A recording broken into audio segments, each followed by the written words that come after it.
Hello friends, ಎಲ್ಲರಿಗೂ ನಮಸ್ಕಾರ. ಇವತ್ತು 40 ವರ್ಷದ ಮಹಿಳೆಯರ ಆಹಾರ ಪದ್ಧತಿ ಹೇಗಿರಬೇಕು ಅನ್ನೋ ಒಂದು ವಿಚಾರದ ಬಗ್ಗೆ ಇವತ್ತು ಮಾತಾಡ್ತಾ ಇದ್ದೇನೆ. ಹಾಗೆ ನಿಮಗೆ ಯಾವ ರೀತಿಯ ಟಾಪಿಕ್ ಬಗ್ಗೆ ನಾನು ಮಾತಾಡಬೇಕು ಅನ್ನೋದನ್ನು ನೆಕ್ಸ್ಟ್ ಕಮೆಂಟಲ್ಲಿ ನೀವು ತಿಳಿಸ್ಬೋದು.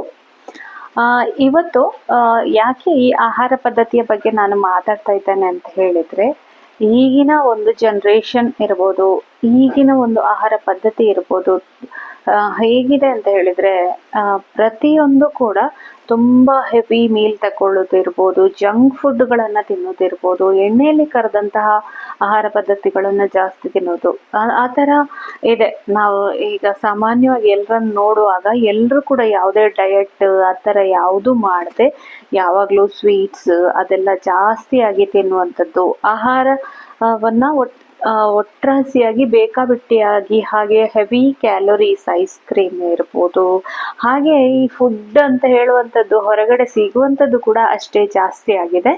ಯಾಕಂತ ಹೇಳಿದರೆ ಈ ಎಷ್ಟು ಹೋಟೆಲ್ಗಳಿದೆ, ಎಷ್ಟು ವೆರೈಟಿ ಫುಡ್ಗಳಿದೆ, ಅಲ್ಲಿ ಅವರು ಫುಡ್ಡನ್ನೆಲ್ಲ ಹೇಗೆ ತಯಾರಿಸ್ತಾರೆ, ಎಷ್ಟು ಎಣ್ಣೆ, ಡಾಲ್ಡಾ ಇರ್ಬೋದು, ಎಣ್ಣೆ ಇರ್ಬೋದು, ತುಪ್ಪ ಇರ್ಬೋದು, ಹೆವಿ ಎಣ್ಣೆ ಹಾಕಿ ತಯಾರಿಸ್ತಾರೆ.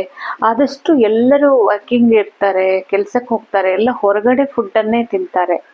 ಹಾಗಾಗಿ ಎಷ್ಟು ನಾವು ಆಹಾರದ ಬಗ್ಗೆ ಕಾಳಜಿ ತಗೊಂಡ್ರೂ ಕೂಡ ಹೊರಗಡೆ ಆಹಾರ ತಿಂದು ಆರೋಗ್ಯ ಹಾಳಾಗುವಂಥದ್ದು, ಫುಡ್ ಪಾಯ್ಸನಿಂಗ್ ಆಗುವಂಥದ್ದು, ಇನ್ನೇನೋ ಹೊಟ್ಟೆ ಅಪ್ಸೆಟ್ ಆಗುವಂಥದ್ದು, ಗ್ಯಾಸ್ಟ್ರಿಕ್ ಆಗುವಂಥದ್ದು, ಇಂಥದ್ದೆಲ್ಲ ಜಾಸ್ತಿ ಆಗಿದೆ ಹೊರಗಿನ ಫುಡ್ಡಲ್ಲಿ. ಈಗ ಕೆಲವೆಲ್ಲ ಹೇಳುವುದಾದ್ರೆ, ಕೆಲವರ ಹೋಟೆಲ್ಗಳಲ್ಲಿ ಕೂಡ ಅನ್ನದಲ್ಲಿ ಕೂಡ ಸೋಡಾವನ್ನು ಬಳಸಿಕೊಂಡು ಅಡುಗೆಯನ್ನು ಮಾಡ್ತಾರೆ. ಈ ರೀತಿ ಮಾಡೋದ್ರಿಂದ ಕೂಡ ನಮಗೆ ಅಲ್ಲಿಯ ಕೆಲವರು ಹೇಳುವುದನ್ನು ಕೇಳಿದೆ ನಾನು, ಅಲ್ಲಿ ಆ ಹೋಟೆಲಲ್ಲಿ ಸೋಡಾವನ್ನು ಬಳಸ್ತಾರೆ, ಹಾಗಾಗಿ ನನಗೆ ಅಲ್ಲಿ ಊಟ ಮಾಡಿದರೆ ಆಗೋದಿಲ್ಲ, ನಾನು ಅಲ್ಲಿ ಊಟ ಮಾಡೋದಿಲ್ಲ ಅಂತ ಹೇಳಿ. ಹಾಗೆ ಇಷ್ಟು ಹೋಟೆಲ್ಗಳು ಹೊರಗಡೆ ನಮಗೆ ಊಟ ಮಾಡುವ ಒಂದು ವ್ಯವಸ್ಥೆ ಇದ್ರೂ ಕೂಡ ಮನೆ ಊಟದ ತರಹ ಎಲ್ಲಿ ಕೂಡ ಸಿಗೋದಿಲ್ಲ. ಮನೆ ಊಟ ಅಂತ ಹೇಳಿದ್ರೆ ಮನೆಯಲ್ಲಿ ಶುಚಿಯಾಗಿ, ಹಾಗೆ ಎಣ್ಣೆ ಎಲ್ಲ ಕಡಿಮೆ ಮಾಡಿ ಹೆಲ್ದಿಯಾಗಿ ಮನೆಯಲ್ಲಿ ಮಾಡಿದರೆ ಅಂತಹ ಊಟ ಬೆಸ್ಟ್ ಅಂತೇಳಿ ಹೇಳ್ಬೋದು. ಅದೊಂದು ಆಹಾರದ ವಿಚಾರ ಆಯಿತು. ಅದು ಮಕ್ಕಳಿಗಾಗಿರಲಿ, ದೊಡ್ಡವರಿಗಾಗಿರಲಿ, ಯಾರಿಗೆ ಆಗಿರಲಿ ಆ ಥರ ಆಹಾರವನ್ನು ತಗೊಂಡ್ರೆ ತುಂಬ ಒಳ್ಳೆಯದು. ಆದರೆ 40 ವರ್ಷ ನಂತರ ನಮ್ಮ ಆಹಾರ ಹೇಗಿರಬೇಕು ಅಂತ ಹೇಳಿದರೆ, ಯಾಕಂತ ಹೇಳಿದರೆ 40 ವರ್ಷ ನಂತರ ನಮ್ಮ ಜೀರ್ಣಕ್ರಿಯೆ ಹೇಳುವಂಥದ್ದು ಸ್ವಲ್ಪ ಸ್ಲೋ ಆಗ್ತದೆ. ನಮಗೆ ಏನು ತಿಂದರೂ ಕೂಡ ಕರಗಿಸಿಕೊಳ್ಳಿಕ್ಕೆ ಆಗೋದಿಲ್ಲ. ಅದೇ ಈ ಸಣ್ಣವರು, ಈಗ 20 ವರ್ಷದಿಂದ 30 ವರ್ಷದ ಅಥವಾ ಯಂಗ್ ಜನ್ರೇಷನ್ ಏನಾಗುತ್ತಂತೆ, ಅವರು ಕಲ್ಲನ್ನು ಕೂಡ ತಿಂದರೆ ಕರಗಿಸ್ಬೋದು ಅಂತ ಹೇಳಿ ಒಂದು ಹೇಳ್ತಾರೆ. ಹಾಗಾಗಿ ಸಣ್ಣ ಮಕ್ಕಳು ಇರ್ಬೋದು, ಸಣ್ಣ ಮಕ್ಕಳೀಗ 7-8 ವರ್ಷದ ಮಕ್ಕಳಿರ್ಬೋದು, ಅದರಿಂದ 20-30 ವರ್ಷದವರೆಗೆ ಏನು ಹೊರಗಡೆ ತಿಂದರೂ ನಮಗೆ ಅಷ್ಟು ಎಫೆಕ್ಟ್ ಆಗಲ್ಲ, ಏನೂ ಆಗಲ್ಲ. ಅದೇ ಒಂದು 35 ಕಳೀತು ಅಂತ ಹೇಳಿದರೆ ಏನೋ ಫುಡ್ ಸ್ವಲ್ಪ ಹೆಚ್ಚು ಕಡಿಮೆ ಆದ ತಕ್ಷಣ ನಮಗೆ ಗ್ಯಾಸ್ಟ್ರಿಕ್ ಆಗುವಂಥದ್ದು, ಅಥವಾ ಹೊರಗಿನ ಫುಡ್ ತಿಂದರೆ ಆಗೋದಿಲ್ಲ, ಹೊಟ್ಟೆ ಅಪ್ಸೆಟ್ ಆಗುವಂಥದ್ದು, ಇಂಡೈಜೇಷನ್ ಆಗುವಂಥದ್ದು, ಆ ಹೊರಗಡೆ ಆಹಾರವನ್ನು ತಿಂದ ತಕ್ಷಣ ಕಾನ್ಸ್ಟಿಪೇಷನ್ ಬರುವಂಥದ್ದು, ಆ ಥರ ಪ್ರಾಬ್ಲಮ್ಗಳೆಲ್ಲ ತುಂಬ ಆಗ್ತದೆ ಹೊರಗಿನ ಫುಡ್ ತಿಂದ ತಕ್ಷಣ. ತುಂಬ ಜನ ನಾವು ಹೇಳೋದು ಕೇಳಿದೆ, ನನಗೆ ಹಾಗೆಲ್ಲ ಹೊರಗಡೆ ತಿಂದರೆ ಆಗೋದಿಲ್ಲ, ಹೊಟ್ಟೆಗೆ ಆಗಿ ಬರೋದಿಲ್ಲ ಅಂತ ಹೇಳಿ. ಯಾಕೆ ಹೀಗೆ ಆಗ್ತದೆ ಅಂತ ಹೇಳಿದರೆ, 40ರ ನಂತರ ನಮ್ಮ ಮೆಟಬಾಲಿಸಮ್ ಸ್ಲೋ ಆಗ್ತದೆ, ಡೈಜೆಷನ್ ಎಲ್ಲ ಸ್ಲೋ ಆಗ್ತದೆ. ಹಾಗಾಗಿ ನಾವು ತಿನ್ನುವ ಪ್ರಮಾಣ ಕೂಡ ಕಡಿಮೆ ಮಾಡಬೇಕು. ಮೊದಲು 8 ದೋಸೆ ಬೆಳಿಗ್ಗೆ ತಿಂತಾ ಇದ್ರು, 10 ಇಡ್ಲಿ ತಿಂತಾ ಇದ್ರು, ಎಲ್ಲವನ್ನ ಕರಗಿಸಿಕೊಳ್ತಾ ಇದ್ದೆವು ನಾವು ಆ ಒಂದು ಏಜಲ್ಲಿ. ಆದರೆ ಈಗ ವೆಯ್ಟ್ ಲಾಸ್ ಅಂತ ಹೇಳಿ ಬಂದಾಗ ಕೂಡ ಕೆಲವೊಮ್ಮೆ ಎಷ್ಟು ತಿನ್ನಬೇಕು, ಹೇಗೆ ತಿನ್ನಬೇಕು ಅನ್ನುವ ಪ್ರಶ್ನೆ ಅದೀಗ ನನ್ನಲ್ಲಿ ಕೂಡ ಉಂಟು. ನನಗೂ ವೆಯ್ಟ್ ಲಾಸ್ ಆಗಬೇಕು, ಈಗ ಒಂದು 40ರ ಏಜಲ್ಲಿ ವೆಯ್ಟ್ ಲಾಸ್ ಆಗಬೇಕು ಅಂದರೆ ಪ್ರಯತ್ನ ಪಟ್ಟ ಕೂಡಲೇ ತಕ್ಷಣ ನಮಗೆ ರಿಸಲ್ಟ್ ಬರೋದಿಲ್ಲ. ಅದಕ್ಕೆ ಕೂಡ ನಮ್ಮ ದೇಹವೇ ಕಾರಣ. ಹಾರ್ಮೋನ್ ಇಂಬ್ಯಾಲೆನ್ಸ್ ಕೂಡ ಒಂದು ಇರ್ತದೆ 40ರ ಏಜಲ್ಲಿ. ಮೆನೋಪಾಸ್ ಆಗುವಂತಹ ಏಜ್ ಮಹಿಳೆಯರಿಗೆ ಆಗುವಾಗ ಆ ಏಜಲ್ಲಿ ವೆಯ್ಟ್ ಲಾಸ್ ಮಾಡೋದು ತುಂಬಾ ಕಷ್ಟ. ಅಷ್ಟು ಕನ್ಸಿಸ್ಟೆನ್ಸಿಯಾಗಿ ಮಾಡಿದರೆ ಮಾತ್ರ ಒಳ್ಳೆ ರಿಸಲ್ಟ್. ಇಲ್ಲ ಅಂತ ಹೇಳಿದರೆ ಹಾರ್ಮೋನ್ ವೇರಿಯೇಷನ್ನಿಂದಾಗಿ ಮೆಟಬಾಲಿಸಮ್ ಇದು ಲೋ ಆಗೋದ್ರಿಂದಾಗಿ ನಮ್ಮ ಒಂದು ವೆಯ್ಟ್ ಲಾಸು ಲೋ ಆಗ್ತದೆ. ನಿಧಾನವಾಗಿ ಆಗ್ಬೋದು. ಮತ್ತು ಕನ್ಸಿಸ್ಟೆನ್ಸಿ, ಈಗಿನ ಒಂದು ಕೆಲಸದ ಒತ್ತಡ, ಗಡಿಬಿಡಿ, ಎಮರ್ಜೆನ್ಸಿ ಏನಾದರೂ ಬಂದುಬಿಡುತ್ತೆ. ಹಾಗಾಗಿ ನಮಗೆ ಕನ್ಸಿಸ್ಟೆನ್ಸಿಯಾಗಿ ನಮ್ಮ ಒಂದು ಡೈಲಿ ರುಟೀನನ್ನು ತಗೊಂಡು ಹೋಗ್ಲಿಕ್ಕೆ ಆಗೋದಿಲ್ಲ. ಇದರಿಂದಾಗಿ ವೆಯ್ಟ್ ಲಾಸ್ ಬೇಗ ಆಗೋದಿಲ್ಲ. ಇನ್ನು ಮೇಯ್ನ್ ಇವತ್ತಿನ ಟಾಪಿಕ್ ಬಂದು ಆಹಾರ ಹೇಗಿರಬೇಕಾಗಾದ್ರೆ ಆರೋಗ್ಯವಾಗಿರಬೇಕು, ಡೈಜೆಷನ್ ಪ್ರಾಬ್ಲಮ್ ಆಗಲಿ, ಬೇರೆನಾ ಸಮಸ್ಯೆಗಳು, ಶುಗರ್ ಎಲ್ಲ ಬರಬಾರ್ದು, ನಮ್ಮ ಆಹಾರ ಹೇಗಿರಬೇಕು ಅಂತ ಹೇಳಿದರೆ ಒಂದು ಸಿಸ್ಟಮ್ಯಾಟಿಕ್ ರುಟೀನನ್ನು ನಾವು ಮೊದಲು ಸೆಟ್ ಮಾಡ್ಕೊಳ್ಬೇಕು. ಯಾವ ಟೈಮಲ್ಲಿ ತಿಂತೇವೆ, ಎಷ್ಟು ತಿಂತೇವೆ, ಹೇಗೆ ತಿಂತೇವೆ ಎಲ್ಲವನ್ನ ಕೂಡ ನಾವು ತಿಳ್ಕೊಂಡಿರಬೇಕು. ಬೆಳಗಿನ ತಿಂಡಿ ಏನು ತಿನ್ನೋದು, ಈಗಿನ ಡಯಟ್ ಅಂತ ಹೇಳಿ ಬೆಳಿಗ್ಗೆ ಎದ್ದ ತಕ್ಷಣ ಏನು ಮಾಡಬೇಕು, ಏನು ತಿನ್ನಬೇಕು ಅನ್ನೋದು ಇಂಪಾರ್ಟೆಂಟ್. ಈಗಿನ ಗಡಿಬಿಡಿ ಇದರಲ್ಲಿ ಕೆಲವರು ಏನೂ ಆಹಾರ ತಿನ್ನದೆ ಸ್ಕಿಪ್ ಮಾಡದೆ ಹೋಗ್ತಾರೆ. ಹಾಗೆ ಮಧ್ಯಾಹ್ನ ಅವರಿಗೆ ಕೂತ್ಕೊಂಡು ಆಫೀಸಲ್ಲಿ ಊಟನೇ ಮಾಡಿಬಿಡ್ತಾರೆ, ಬೆಳಗಿನ ಬ್ರೇಕ್ಫಾಸ್ಟನ್ನು ಸ್ಕಿಪ್ ಮಾಡ್ತಾರೆ. ಹೀಗೆ ಮಾಡೋದ್ರಿಂದ ಗ್ಯಾಸ್ಟ್ರಿಕ್ಕು, ಅಸಿಡಿಟಿ, ವಾಮಿಟಿಂಗ್ ಸೆನ್ಸೇಷನ್, ಯಾಕೆಂದರೆ ಬೆಳಿಗ್ಗೆಯಿಂದ ಹೊಟ್ಟೆ ಖಾಲಿ ಇದ್ಕೊಂಡು ಇರ್ತಾರಲ್ವ, ಅದರಿಂದಾಗಿ 1-2 ದಿನ ನಡೆಯುತ್ತೆ, ಆಮೇಲೆ ನಡೆಯಲ್ಲ, ಇದೆಲ್ಲ ಸ್ಟಾರ್ಟ್ ಆಗುತ್ತೆ. ಹಾಗಾಗಿ ಬೆಳಗಿನ ಒಂದು ತಿಂಡಿಯನ್ನು ಏನೇ ಆಗಲಿ ಸ್ಕಿಪ್ ಮಾಡಬಾರ್ದು. ಅಟ್ಲೀಸ್ಟ್ ನೀವು ಬೆಳಿಗ್ಗೆ ಬರೀ ಹಣ್ಣು ತಿಂದು ಹೋಗೋದು ಆ ಥರ ಎಲ್ಲ ಮಾಡ್ತೀರಿ, ಅದು ಕೂಡ ತಪ್ಪೆ. ಯಾಕೆಂದರೆ ಬರೀ ಹಣ್ಣಲ್ಲಿ ಏನು ಕೂಡ ಸಿಗೋದಿಲ್ಲ. ನಮಗೆ ಕಾರ್ಬ್ ಬೇಕು, ಫೈಬರ್ ಬೇಕು, ಪ್ರೋಟೀನ್ ಬೇಕು, ಎಲ್ಲವೂ ಬೇಕು ನಮ್ಮ ಶರೀರಕ್ಕೆ. ಹಾಗಾಗಿ ಬೆಳಿಗ್ಗೆ ನೀವೊಂದು ಒಳ್ಳೆ ಬ್ರೇಕ್ಫಾಸ್ಟನ್ನು ಮಾಡಲೇಬೇಕು. ನಾವು ಸೌತ್ ಇಂಡಿಯಾ ಅಂತ ಹೇಳಿದರೆ ಇಡ್ಲಿ ಇರ್ಬೋದು, ದೋಸೆ, ಚಪಾತಿ, ಉಪ್ಪಿಟ್ಟು ಆ ಥರ ಮಾಡ್ಬೋದು. ಮತ್ತು ಪೂರಿ ಮಾಡಿ ತಿಂತಾರೆ ಕೆಲವರು. ಪೂರಿ, ಅದಕ್ಕೆ ಚನ್ನಬತ್ತೂರ ಆ ಥರ ಏನಾದರೂ ಮಾಡಿ ತಿಂತಾರೆ. ಇದು ಅನ್ಹೆಲ್ದಿ ಆಪ್ಷನ್ ಅಂತೇಳಿ ನಾನು ಹೇಳ್ತೇನೆ. ಯಾಕೆ ಅಂತ ಹೇಳಿದರೆ ಪೂರಿಯನ್ನು ಡೀಪಾಗಿ ಎಣ್ಣೆಯಲ್ಲಿ ಹಾಕಿ ಡೀಪ್ ಫ್ರೈ ಮಾಡ್ತಾರೆ. ಇದರಲ್ಲಿ ಎಷ್ಟು ಎಣ್ಣೆ ಇರ್ತದೆ, ಅದನ್ನೇ ಬೆಳಗಿನ ಹೊತ್ತು ಪೂರಿ ತಗೊಂಡ್ರೆ ಅದು ತುಂಬ ಅನಾರೋಗ್ಯಕರ. ಅದು ಜೀರ್ಣ ಆಗಲಿಕ್ಕೆ ನಿಧಾನ ಆಗ್ತದೆ. ಆದ ಕಾರಣ ನೀವು ಬೆಳಗಿನ ಹೊತ್ತು ರೈಸ್ ಐಟಮ್ ಬೇಕಾದರೂ ತಗೊಳ್ಳಿ, ಸ್ವಲ್ಪ ಪ್ರಮಾಣದಲ್ಲಿ ತಗೊಳ್ಳಿ. ಅದ್ರ ಜೊತೆಗೆ ನೀವು ನಾನ್ ವೆಜ್ ಆಗಿದ್ದರೆ ಸ್ವಲ್ಪ ಪ್ರೋಟೀನ್ ಬಂದ ಎಗ್ ತಗೊಳ್ಳಿ, ಇಲ್ಲಾಂದರೆ ಸ್ವಲ್ಪ ಬಾದಾಮಿ ಅಥವಾ ಪೀನಟ್ ಆ ಥರ ಸ್ವಲ್ಪ ಪ್ರೋಟೀನ್ ಆಪ್ಷನ್ ಏನಿದೆ ಅನ್ನೋದನ್ನು ಚೂಸ್ ಮಾಡಿಕೊಂಡು ಅದನ್ನು ತಿನ್ನಬೇಕು. ಹೀಗಿರಬೇಕು ನಿಮ್ಮ ಆಹಾರ. ಅದನ್ನು ನೀವು ಬೆಳಿಗ್ಗೆ ಈಗ ಒಂದು 5:30-6 ಗಂಟೆಗೆ ಹೇಳ್ತೀರಿ ಅಂದರೆ ಎದ್ದು ಒಂದು 2 ಅವರ್ ಬಿಟ್ಟು ನಿಮ್ಮ ಬ್ರೇಕ್ಫಾಸ್ಟನ್ನು ಮಾಡಬೇಕು. ನೀವು 8 ಗಂಟೆಗೆ ಏಳುವವರು ಅಂತಾಗಿದ್ದರೆ ನಿಮ್ಮ ಬ್ರೇಕ್ಫಾಸ್ಟು 9:30-10 ಗಂಟೆ. ಹಾಗೆ ಎದ್ದ ತಕ್ಷಣ ತಿಂದರೆ ನಿಮಗೆ ಹಸಿವಾಗೋದಿಲ್ಲ. ಎದ್ದು ಫ್ರೆಶ್ ಅಪ್ ಆಗಿ ವಾಶ್ರೂಮಿಗೆಲ್ಲ ಹೋಗಿ ಸ್ನಾನ ಮಾಡಿ ಎಲ್ಲ ಆದಮೇಲೆ ನೀವು ವರ್ಕೌಟ್ ಎಲ್ಲ ಮಾಡಿ ತಿಂಡಿ ತಿಂದರೆ ನಿಮಗೆ ಚೆನ್ನಾಗಿ ಹಸಿವಾಗಿರ್ತದೆ. ಹಾಗೆ ಚೆನ್ನಾಗಿ ಹಸಿವಾದಂಥ ಟೈಮಲ್ಲಿ 2 ದೋಸೆ ತಿನ್ಬೋದು. 40 ವರ್ಷ ಮೇಲ್ಪಟ್ಟವರು 2 ದೋಸೆಯನ್ನು ತಿನ್ಬೋದು. ಜೊತೆಗೆ ನೀವು ಅದರ ಜೊತೆಗೆ ಸ್ವಲ್ಪ ಡ್ರೈ ಫ್ರೂಟ್ಸು, ಅದರ ಬಾದಾಮಿ ಇರ್ಬೋದು, ಸೀಡ್ಸ್, ನಟ್ಸ್ ಅಂಥದ್ದೇನಾದರೂ ಇರ್ಬೋದು, ಅಥವಾ ಪಪಾಯ ಫ್ರೂಟ್ಸ್ಗಳನ್ನು ಸೇರಿಸ್ಕೊಳ್ಳಿ ಫೈಬರಿಗೆ ಅಂತ ಹೇಳಿ. ಬರೇ 4 ದೋಸೆ, ಇಷ್ಟು ಚಟ್ನಿ ಆ ಥರ ತಿಂತ ಹೋದರೆ ಬರೇ ಕಾರ್ಬ್ ತಿಂದರೆ ಏನಾಗೋದಿಲ್ಲ, ಆದರೆ ಕಾರ್ಬ್ ಜಾಸ್ತಿ ಆಗ್ತದೆ, ಕ್ಯಾಲೋರೀಸ್ ಜಾಸ್ತಿ ಆಗ್ತದೆ. ಹಾಗೆ ಕಾರ್ಬೋಹೈಡ್ರೇಟೇ ಜಾಸ್ತಿ ತಿನ್ನೋದ್ರಿಂದ ವೆಯ್ಟ್ ಲಾಸ್ ಆಗೋದೇ ಇಲ್ಲ, ಮತ್ತು ವೆಯ್ಟ್ ಗೈನ್ ಆಗುವಂತಹ ಚಾನ್ಸಸ್ ಕೂಡ ಇರ್ತದೆ. ನಮಗೆ ಬೇಕಾಗಿರೋದಿಲ್ಲ ನಮ್ಮ ಶರೀರಕ್ಕೆ ಅಷ್ಟು ಕಾರ್ಬೋಹೈಡ್ರೇಟ್ ಬೇಡ. ಬೆಳಿಗ್ಗೆ 4 ದೋಸೆ ನಮಗೆ ಬೇಡ. 40ರ ಪ್ರಾಯದಲ್ಲಿ 4 ದೋಸೆ ನಮಗೆ ಬೇಡ. ಮತ್ತು ನಾವು 4 ದೋಸೆ ತಿಂದು ಮಧ್ಯಾಹ್ನವರೆಗೆ ಮತ್ತೆ ತುಂಬ ಓಡಾಡೋದು ಇಲ್ಲ, ಕಂಪ್ಯೂಟರ್ ಮುಂದೆ ಕೂತ್ಕೊಂಡು ಕೆಲಸ ಮಾಡ್ತಾ ಇರ್ತೇವೆ. ಇಲ್ಲಿ ತಿಂದ ದೋಸೆ ಜೀರ್ಣ ಕೂಡ ಆಗೋದಿಲ್ಲ. ಹಾಗಾಗಿ ಬೆಳಗಿನ ಬ್ರೇಕ್ಫಾಸ್ಟ್ 2 ದೋಸೆ, ಒಂದು ಸ್ವಲ್ಪ ಫೈಬರ್ ಇರುವಂಥ ಹಣ್ಣುಗಳು ಯಾವುದಾದ್ರೂ ಮೂಸಂಬಿ, ಆ್ಯಪಲ್ ಆ ಥರ ತಿನ್ನಿ, ಅಥವಾ ಒಂದು ಬಾಳೆಹಣ್ಣನ್ನು ಸೇರಿಸ್ಕೊಳ್ಳಿ. ಈ ರೀತಿ ಆಹಾರ ಬೆಳಗಿನ ಬ್ರೇಕ್ಫಾಸ್ಟ್ ಇರಲಿ. ಅಥವಾ ಅವಲಕ್ಕಿ ಪೋಹ, ಸೇಮಿಗೆ, ಶಾವಿಗೆ ಉಸ್ಲಿ ಆ ಥರ ಕೂಡ ತಿನ್ಬೋದು. ಅದಿಲ್ಲ ಅಂತಾದರೆ ಓಟ್ಸಿಂದ ಏನಾದರೂ ಮಾಡೋದಾದರೂ ಮಾಡ್ಬೋದು. ಅಥವಾ ನಿಮಗೆ ಟೈಮ್ ಇದೆ ಅಂತಾದರೆ ಡಯಟ್ ಫುಡ್ಗಳನ್ನು ಮಾಡ್ಕೊಳ್ಬೋದು. ಡಯಟ್ ಫುಡ್ ಅಂತ ಹೇಳಿದರೆ ಈಗ ಹೈ ಪ್ರೋಟೀನ್ ದೋಸೆಗಳು ನನ್ನ ಒಂದು ಯೂಟ್ಯೂಬ್ ಚಾನಲಲ್ಲಿ ನಾನು ಹಾಕಿದ್ದೇನೆ, ಬೇರೆ ಬೇರೆ ಡಯಟ್ ರೆಸಿಪಿಗಳನ್ನು ಹಾಕಿದ್ದೇನೆ. ಹೆಸರು ಬೇಳೆಯಿಂದ ದೋಸೆ ಇರ್ಬೋದು, ಹೆಸರು ಕಾಳಿಂದ ದೋಸೆ ಇರ್ಬೋದು, ಅಥವಾ ಕಡಲೆ ಹುಡಿಯಿಂದ ಮಾಡಿದಂತಹ ದೋಸೆ, ರಾಗಿ ದೋಸೆ, ಆ ಥರ ಮಿಲೆಟ್ಗಳನ್ನು ಯೂಸ್ ಮಾಡಿಕೊಂಡು ದೋಸೆ, ಇಡ್ಲಿ ಆ ಥರ ಮಾಡುವಂಥದ್ದು, ಅಥವಾ ಅವಲಕ್ಕಿ ಪೋಹ, ಉಸ್ಲಿ ಆ ಥರ ಮಾಡುವಂಥದ್ದು ಕೂಡ ತುಂಬಾನೇ ಒಳ್ಳೆಯದು. ಬ್ರೇಕ್ಫಾಸ್ಟನ್ನು ಸ್ಕಿಪ್ ಮಾಡಬೇಡಿ. ಹಾಗೆ ಫ್ರೈಡ್ ಐಟಮ್ ಅಂದರೆ ಸಮೋಸ, ಬನ್ಸ್, ಪೂರಿ ಅಂಥದ್ದನ್ನು ಮಾರ್ನಿಂಗ್ ಬ್ರೇಕ್ಫಾಸ್ಟ್ಗೆ ಖಂಡಿತ ತಗೊಳ್ಬೇಡಿ. ಇದರಿಂದಾಗಿ ವೆಯ್ಟ್ ಗೇಯ್ನ್ ಆಗುವ ಚಾನ್ಸಸ್ಸು ಇದೆ. ಅದು ಡೈಜೆಷನ್ಗೆ ಪ್ರಾಬ್ಲಮ್ ಆಗ್ತದೆ, ಗ್ಯಾಸ್ಟ್ರಿಕ್ ಆಗುವ ಚಾನ್ಸಸ್ ಇದೆ. ಹಾಗೆ ಬೆಳಿಗ್ಗೆ ಎದ್ದ ತಕ್ಷಣ ಬಿಸಿ ನೀರು 1 ಗ್ಲಾಸ್ ಕುಡಿಯೋದನ್ನು ಮರಿಬೇಡಿ.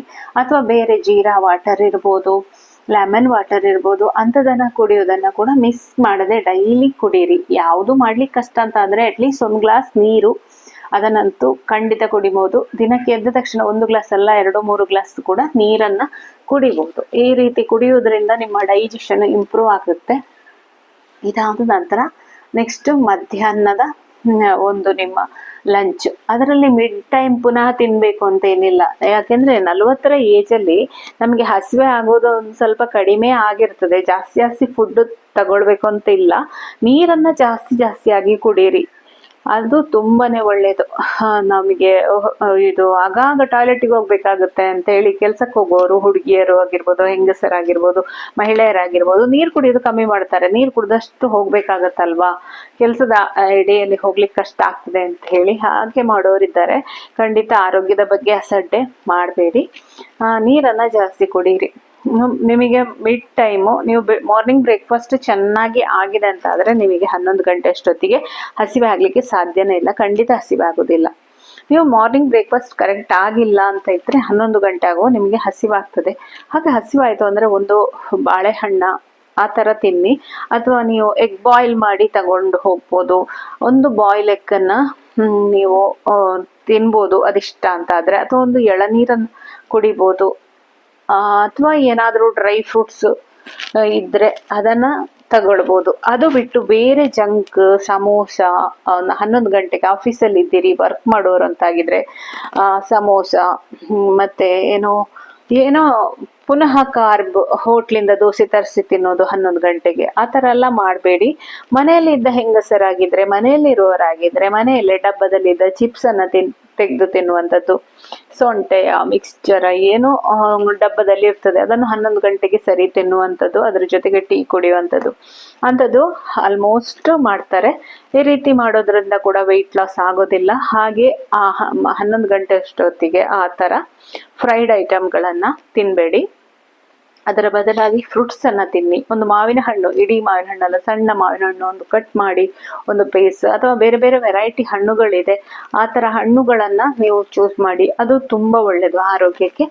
ಮಧ್ಯಾಹ್ನ ಊಟಕ್ಕೆ ಅನ್ನ, ಸಾರು, ಪಲ್ಯ, ಮೊಸರು, ಉಪ್ಪಿನಕಾಯಿ ಆ ಥರ ಯಾವುದಾದ್ರೂ ನಿಮ್ಮ ಮನೇಲಿ ಏನೆಲ್ಲ ಮಾಡ್ತಾರ ಅದನ್ನು, ನಾನ್ ವೆಜ್ ಆಗಿದ್ದರೆ ಚಿಕನ್ ಇರ್ಬೋದು, ಎಲ್ಲವನ್ನ ಸ್ವಲ್ಪವೇ ತಗೊಳ್ಳಿ. ಅನ್ನದ ಪ್ರಮಾಣ ಕಡಿಮೆ ಇರಲಿ. ಅದರ ಜೊತೆಗೆ ತರಕಾರಿ, ಸಲಾಡು, ಕೋಸಂಬರಿ ಏನಿದೆ ಅದನ್ನು ತಗೊಳ್ಳಿ. ನಿಮಗೆ ಕಾರ್ಬೋಹೈಡ್ರೇಟ್ನ ಪ್ರಮಾಣ ಎಷ್ಟು ಕಡಿಮೆ ತಗೊಳ್ತೀರೋ ಅಷ್ಟು ಒಳ್ಳೆಯದು. ಅದು ವೆಯ್ಟ್ ಲಾಸಿಗೆ ಮಾತ್ರ ಅಂತಲ್ಲ, ಇಲ್ಲದೇ ಇದ್ರೂ ಕೂಡ ಅದು ಮಾಮೂಲಿಯಾಗಿ 40ರ ನಂತರ ನಿಮ್ಮ ಆರೋಗ್ಯಕ್ಕೆ ತುಂಬ ಒಳ್ಳೆಯದು. ಕಾರ್ಬೋಹೈಡ್ರೇಟ್ ಯಾವಾಗಲೂ ಜಾಸ್ತಿ ತಿನ್ನಬಾರ್ದು, ಸ್ವಲ್ಪನೇ ತಿನ್ನಬೇಕು. ಪ್ರೋಟೀನ್ ಕೂಡ ಇನ್ಕ್ಲೂಡ್ ಮಾಡಿ. ಸ್ವಲ್ಪ ಚಿಕನ್ ಇದ್ದು ನಿಮ್ಮದೇನಾದರೂ ಕರಿಗಳಿರ್ಬೋದು, ಅಥವಾ ಬೇಳೆಕಾಳುಗಳಿಂದ ಮಾಡಿದ ದಾಲ್, ಸಾರು, ಪಲ್ಯಗಳು. ಫೈಬರಿಗೆ ಹಸಿ ತರಕಾರಿಯೇ ತಿನ್ನಬೇಕು ಅಂತ ಏನಿಲ್ಲ, ಬೇಯಿಸಿದ ಪಲ್ಯ, ಕ್ಯಾಬೇಜ್ ಪಲ್ಯ ಒಂದಿಷ್ಟು, ಬೀಟ್ರೂಟ್ ಪಲ್ಯ ಒಂದಿಷ್ಟು, ಅನ್ನ ಯಾವಾಗಲೂ ಕಡಿಮೆ, ಪಲ್ಯನೇ ಜಾಸ್ತಿ, ಆ ಥರ ತಿನ್ನಿ. ಆಗ ಹಸಿವಾಗೋದಿಲ್ಲ ನಿಮಗೆ. ನೀವು ಪ್ರೋಟೀನ್ ತಿಂತು ಅಂತ ಹೇಳಿದರೆ ಹಸಿವಾಗೋದಿಲ್ಲ. ಇಲ್ಲ ಬರೀ ಅನ್ನ ಇಷ್ಟು ಸಾರಾಕಿ ಊಟ ಮಾಡಿದರೆ ಹಸಿವಾಗ್ತದೆ. ಅದಕ್ಕೆ ಪ್ರೋಟೀನ್ ಅಂತ ಹೇಳಿದರೆ ಬೇಳೆಕಾಳುಗಳನ್ನು ಹಾಕಿ, ಹೆಸರು ಕಾಳು ಹಾಕಿ ಪಲ್ಯ ಮಾಡುವಂಥದ್ದು, ಮತ್ತು ಕಡಲೆಯನ್ನು ಹಾಕಿ ಪಲ್ಯ ಮಾಡುವಂಥದ್ದು. ಆ ರೀತಿ ಮಾಡಿದರೆ ಅದನ್ನು ತಿಂದರೆ ಹಸಿವಾಗೋದಿಲ್ಲ, ಹೊಟ್ಟೆ ಫುಲ್ ಆಗ್ತದೆ. ಅನ್ನದ ಪ್ರಮಾಣವನ್ನು ಕಡಿಮೆ ಮಾಡಬೇಕು. ಮತ್ತು ಡಿನ್ನರಿಗೆ ಹಾಗೆ ಈವ್ನಿಂಗ್ ಮತ್ತೆ ಚಹಾ ಕುಡಿಯೋದು, ಸ್ನ್ಯಾಕ್ಸ್ ತಿನ್ನೋದು ಅದು ಜಾಸ್ತಿ ಮಾಡಬೇಡಿ. ಜಸ್ಟ್ ಒಂದು ಗ್ರೀನ್ ಟೀ, ಲೆಮನ್ ಟೀ ಆ ಥರ 4 ಗಂಟೆಗೆ ಕುಡೀರಿ. ಒಂದು ಸ್ವಲ್ಪ ಪೀನಟ್ ತಗೊಳ್ಳಿ, ಅದರಲ್ಲಿ ನಿಮಗೆ ಪ್ರೋಟೀನ್ ಸಿಗ್ತದೆ. ಅಥವಾ ಹುರಿ ಕಡಲೆ ಅಂತ ಹೇಳ್ತೇವೆ, ಅದನ್ನು ತಿನ್ನಿ ಈವ್ನಿಂಗ್ ಸ್ನ್ಯಾಕ್ಸಿಗೆ. ಅದಾದ ನಂತರ ಸಂಜೆ ರಾತ್ರಿಯ ಊಟ ನೀವು ಊಟವೇ ಮಾಡಬೇಕು ಅಂತ ಇದ್ರೆ ನಿಮಗೆ ಸ್ವಲ್ಪ ಅನ್ನ, ಹಾಗೆ ಪಲ್ಯ, ಮೊಸರು ಹಾಕೊಂಡು, ಮೊಸರು ಕೆಲವರು ರಾತ್ರಿ ಊಟಕ್ಕೆ ತಗೊಳ್ಳೋದಿಲ್ಲ, ಮೊಸರು ಹಾಕೊಂಡು ಊಟ ಮಾಡ್ಬೋದು. ಇಲ್ಲ ಅಂತ ಇದ್ರೆ ಅನ್ನ, ಸಾರು, ಪಲ್ಯ ಹಾಗೆ ಸ್ವಲ್ಪ ಪ್ರಮಾಣದಲ್ಲಿ ಅನ್ನವನ್ನ ರಾತ್ರಿ ತಗೊಳ್ಳಿ. ರಾತ್ರಿ ಅನ್ನವೇ ತಿನ್ನೋದಿಲ್ಲ ಅಂತ ಈಗ ಹೆಚ್ಚಿನವ್ರು ಹೇಳ್ತಾರೆ. ಅಂತ ಟೈಮಲ್ಲಿ ನಿಮಗೆ ಕಾರ್ಬೋಹೈಡ್ರೇಟ್ ಏನಾದ್ರೂ ಒಂದು ಸ್ವಲ್ಪ ಬೇಕಾಗ್ತದೆ. ಒಂದು ಚಪಾತಿ ತಿನ್ನಿ ರಾತ್ರಿ. ಚಪಾತಿ ಒಳ್ಳೇದು, ಚಪಾತಿಯಲ್ಲಿ ತೋರ ಆಗೋದಿಲ್ಲ, ಅದು ಒಳ್ಳೇದು ಅಂತ ಹೇಳಿಕೊಂಡು 3 ಚಪಾತಿ ತಿಂದ್ರೆ ಅದು ಅನ್ನಕ್ಕಿಂತ ಜಾಸ್ತಿ ಕ್ಯಾಲೋರೀಸ್ ಇರ್ತದೆ. ಅದಕ್ಕೆ ಒಂದು ಚಪಾತಿಗಿಂತ ಜಾಸ್ತಿ ರಾತ್ರಿ ತಿನ್ನಬಾರ್ದು. ಚಪಾತಿಯ ಜೊತೆಗೆ ಅದರ ಪಲ್ಯವೇ ಜಾಸ್ತಿ ಇರಬೇಕು. ಅಥವಾ ನೀವು ಪಪಾಯ ಹಣ್ಣುಗಳನ್ನ ಆಡ್ ಮಾಡ್ಕೊಳ್ಬೋದು. ಪಪಾಯ ಅಥವಾ ಮಸ್ಕ್ ಮೆಲನ್ ಆ ಥರ ಹಣ್ಣುಗಳನ್ನ ಒಟ್ಟಿಗೆ ಆಡ್ ಮಾಡ್ಕೊಳ್ಬೇಕು. ಆಗ ನಿಮ್ಗೆ ಹೊಟ್ಟೆ ಫುಲ್ ಆಗ್ತದೆ ಅದು. ಹೀಗೆ ಈ ರೀತಿ ಒಂದು ನಿಮ್ಮ ಡಿನ್ನರ್ ಇದ್ರೆ ಡೈಜೆಷನ್ ಕೂಡ ಕರೆಕ್ಟಾಗಿ ಆಗ್ತದೆ. ಯಾವುದೇ ರೀತಿಯ ಕಾನ್ಸ್ಟಿಪೇಷನ್ ಪ್ರಾಬ್ಲಮ್ ಬರುವುದಿಲ್ಲ. ಆದಷ್ಟು ನೀರು ಕುಡೀರಿ. ಆಗ ನಿಮ್ಗೆ ಹಸಿವೆ ಆಗೋದಿಲ್ಲ. ನಿಮ್ಗೆ ಎಲ್ಲಿ ಹಸಿವೆ ಆಗ್ತದೆ, ಕೆಲವೊಮ್ಮೆ ನಿಮಗೆ ಹಸಿವೆ ಆಗೋದಾ ಬಾಯಾರಿಕೆ ಆಗೋದಾ ಗೊತ್ತಾಗೋದಿಲ್ಲ. ನೀವು ಬಾಯಾರಿಕೆ ಆದ್ರೂ ತಿಂತೀರಿ. ಆ ರೀತಿ ಮಾಡೋದ್ರಿಂದಲೇ ಇಂಡೈಜೆಷನ್ ಎಲ್ಲ ಆಗುವಂಥದ್ದು. ನೀರನ್ನ ಜಾಸ್ತಿಯಾಗಿ ಕುಡೀರಿ. ನೆನಪು ಮಾಡಿ ನೀರನ್ನ ಕುಡಿಯಿರಿ. ನೈಟ್ ಬೇಕಾದ್ರೆ ನಿಮ್ಗೆ ಇಷ್ಟ ಇದ್ರೆ ಅರ್ಧ ಗ್ಲಾಸ್ ಹಾಲನ್ನ ಸ್ವಲ್ಪ ಹಳದಿ ಪೌಡರ್ ಹಾಕಿ ಕುಡೀರಿ. ಇದರಿಂದ ಒಳ್ಳೆ ನಿದ್ದೆ ಬರ್ತದೆ. ಹಾಲನ್ನ ದಪ್ಪ ಹಾಲು ಬೇಡ, ಬೇಕಾದ್ರೆ ಅದಕ್ಕೆ ಒಂದು ಅರ್ಧ ಗ್ಲಾಸ್ ಬಿಸಿನೀರು ಸೇರಿಸ್ಕೊಂಡು ಸ್ವಲ್ಪ ಹಳದಿ ಪೌಡರ್ ಹಾಕೊಂಡು ಕುಡೀರಿ. ತುಂಬಾ ಚೆನ್ನಾಗಿರ್ತದೆ. ಅದು ಯಾವುದು ಇಷ್ಟ ಇಲ್ಲ ಅಂದ್ರೆ ಜಸ್ಟ್ ಒಂದು ಬಿಸಿ ಅಂದ್ರೆ ರಾತ್ರಿ ಮಲಗಬೇಕಾದ್ರೂ ಒಂದು ಗ್ಲಾಸ್ ಅಷ್ಟು ಬಿಸಿನೀರನ್ನ ಕುಡಿದು ಮಲಗಿದ್ರೆ ಅದು ನಮ್ಮ ಆಹಾರ ಏನೆಲ್ಲ ತಿಂದಿದ್ದೇವೆ ಅದೆಲ್ಲ ಡೈಜೆಷನ್ ಆಗ್ಲಿಕ್ಕೆ ತುಂಬಾನೇ ಒಳ್ಳೇದು. ಈ ರೀತಿ ನಮ್ಮ ಆಹಾರ ಪದ್ಧತಿ ಇದ್ರೆ 40ರ ನಂತರ ಅಥವಾ ಇದು ಡಯಾಬಿಟಿಸ್ ಇದ್ದವರು ಕೂಡ ಇದೇ ರೀತಿ ಆಹಾರವನ್ನ ಫಾಲೋ ಮಾಡ್ಬೋದು. ಹಾಗೆ ವೆಯ್ಟ್ ಲಾಸ್ ಮಾಡುವವರು ಕೂಡ ಇದೇ ರೀತಿ ಆಹಾರ ಪದ್ಧತಿಯನ್ನ ಫಾಲೋ ಮಾಡ್ಕೊಳ್ಬೋದು.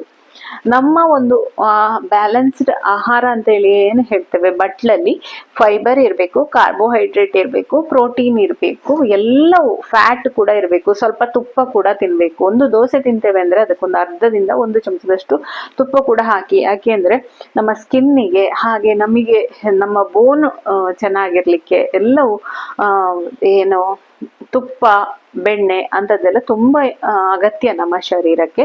ಹಾಗಾಗಿ ಎಲ್ಲ ತೋರ ಹಾಕ್ತೇನೆ ಅಂತ ಹೇಳಿ ಕಂಪ್ಲೀಟ್ ಆಯಿಲ್ ಅನ್ನ ಬಿಟ್ಟು ಬಿಡುದಲ್ಲ. ಸ್ವಲ್ಪ ಪ್ರಮಾಣದಲ್ಲಿ 1 ರಿಂದ 2 ಸ್ಪೂನ್ ಅಷ್ಟು ಎಣ್ಣೆ ನಮ್ಮ ಶರೀರಕ್ಕೆ ಬೇಕು. ಆದ ಕಾರಣ ಕಾರ್ಬ್ ಇರಬೇಕು, ಫೈಬರ್ ಇರಬೇಕು, ಪ್ರೋಟೀನ್ ಇರಬೇಕು, ಫ್ಯಾಟ್ ಇರಬೇಕು. ಇದೆಲ್ಲವೂ ಇರುವ ಹಾಗೆ ಬ್ಯಾಲೆನ್ಸ್ಡ್ ಮಾಡಿಕೊಂಡು ಆಹಾರವನ್ನ ತಿನ್ಬೇಕು. ಜೊತೆಗೆ ಬೇಕಾದಷ್ಟು ನೀರನ್ನ ಕುಡಿಬೇಕು. ಎಷ್ಟು ಬೇಕು ಅಷ್ಟು, ಒಂದು 3 ರಿಂದ 4 ಲೀಟರ್ ಅಷ್ಟು ನೀರನ್ನ ಕುಡಿಬೇಕು. ಇದು ನಮ್ಮ ಆಹಾರ ಪದ್ಧತಿ. ಮತ್ತೆ ಒಂದೊಂದು ಜಾಗಕ್ಕೆ ಇದ್ದ ಹಾಗೆ ಒಂದೊಂದು, ಈಗ ಆ ಕಡೆ ಉತ್ತರ ಕರ್ನಾಟಕ ಆ ಕಡೆ ಹೋದ್ರೆ ಜೋಳದ ರೊಟ್ಟಿ ಆ ತರ ತಿಂತಾರೆ, ಅಲ್ಲಿದ್ದವರು ಮತ್ತೆ ಮುದ್ದೆ ತಿಂತಾರೆ. ನಾವಿಲ್ಲಿ ಅನ್ನ, ಸಾರು, ಸಾಂಬಾರು, ಚಪಾತಿ ಆ ತರ ತಿಂತೇವೆ.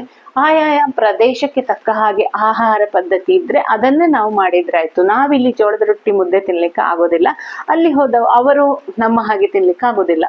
ನಮ್ಮ ಹೇಗಿದೆ ಪದ್ಧತಿ, ನಮ್ಮ ಜಾಗದಲ್ಲಿ ಯಾವ ರೀತಿಯ ಆಹಾರ ಪದ್ಧತಿ ಇದೆ ಅದನ್ನೇ ಹಿತಮಿತವಾಗಿ ತಿಂತಾ ಇದ್ರೆ ನಮ್ಮ ಆರೋಗ್ಯ ಚೆನ್ನಾಗಿರ್ತದೆ, ವೆಯ್ಟ್ ಲಾಸ್ ಆಗ್ತದೆ, ಆರೋಗ್ಯ ಇನ್ನೂ ಕೂಡ ವೃದ್ಧಿ ಆಗ್ತದೆ. ಇವತ್ತಿನ ವಿಡಿಯೋವನ್ನ ಇಲ್ಲಿಗೆ ನಿಲ್ಲಿಸ್ತೇನೆ. ಈ ವಿಡಿಯೋ ಇಷ್ಟ ಆದ್ರೆ ಖಂಡಿತ ಲೈಕ್ ಮಾಡಿ. ಹಾಗೆ ನೀವು ನನ್ನ ಚಾನಲ್ ಅನ್ನ ಇಲ್ಲಿವರೆಗೆ ಸಬ್ಸ್ಕ್ರೈಬ್ ಮಾಡಿಲ್ಲ ಅಂದ್ರೆ ಖಂಡಿತ ಸಬ್ಸ್ಕ್ರೈಬ್ ಆಗೋದನ್ನ ಮರಿಬೇಡಿ. ಹೀಗೇನೆ ಬೇರೆ ಬೇರೆ ಡಯಟ್ ಟಿಪ್ಸ್ ಜೊತೆಗೆ ಹಾಗೆ ಆರೋಗ್ಯದ ವಿಚಾರದೊಂದಿಗೆ ನಾನು ಮತ್ತೆ ಬರ್ತೇನೆ. ಅಲ್ಲಿವರೆಗೆ ನಮಸ್ಕಾರ, ಬಾಯ್ ಬಾಯ್, ಟೇಕ್ ಕೇರ್.